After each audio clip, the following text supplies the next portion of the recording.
Now to discuss with reaction is distinguished professor at Touro University, Thane Rosenbaum, and former federal prosecutor and Newsmax contributor Doug Burns. Doug, I'm going to start with you. What do you make of John Glasgow's report there, and is there a chance that Engoron would roll in Trump's favor here? What do you think?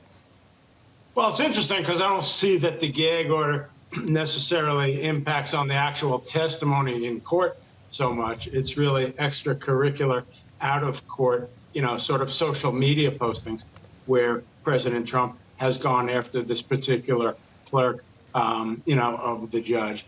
At the end of the day, I've been against gag orders pretty much throughout this, as against the First Amendment concepts.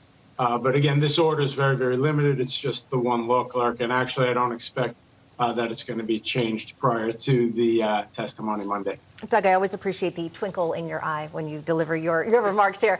Thane, you've got that twinkle too. Former President Trump also appealing Judge Chutkan's gag order in his D.C. case. It seems like, as I mentioned to John Glasgow, we're in kind of a Groundhog Day scenario with Trump's defense constantly saying, well, we've got to overturn this. The judge is saying, nope, he can't talk, and we're talking about free speech. We're just going in circles. It's just part of the legal game, or is there actually a strategy here? Well, Katrina, remember, this is an unusual case where the president of the United States is better known and more powerful than the court, right? And so what happens to him in the court, as Doug properly pointed out, yes, he would be. There's a gag order that would be applying while he gives his testimony.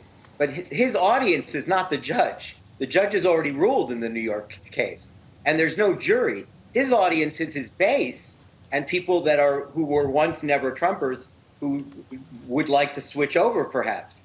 So, for him, this is just, for us watching this, everything about this is unusual because, yes, he's running for president.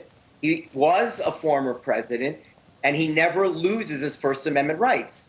So the court has an interest in the decorum of a courtroom, right? The administration of justice, the non-intimidation of witnesses.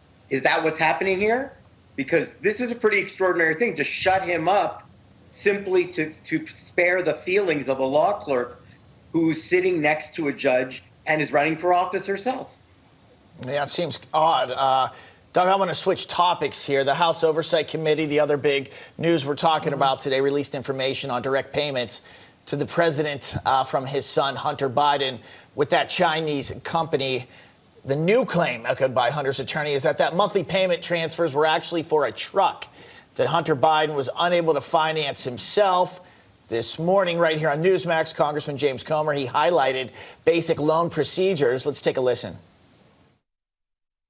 People know that if you make a loan and you receive a loan repayment, you should have a copy of a check that you made the loan to. I mean, they're just not being honest with the American people. They want to say, well, the president's son couldn't qualify for a truck loan for, $40,000, but then China loans him $5 million. Russia loans him $3.5 million. I mean, the list goes on and on. Doug, the Biden family, they can't afford a truck payment. Hunter can't afford to pay for a truck. Is that believable? Well, a couple things. Number one, it's remarkable. It's breathtaking that fully 50% of the country don't even know that this story exists. That's amazing from a journalism point of view. And then the other thing is the old shoe on the other foot test. Very simple.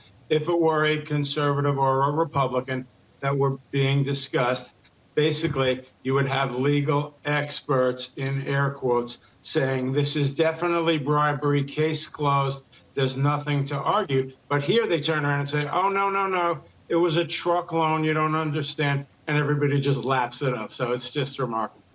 Yeah, hard to believe, but there is the checks that Comer has released, the proof he says he has, and that saga continues, the investigation. And Thane Rosenbaum, Doug Burns, thanks for coming on, gentlemen. Thank you. My pleasure. Okay, coming up, it is The Other View.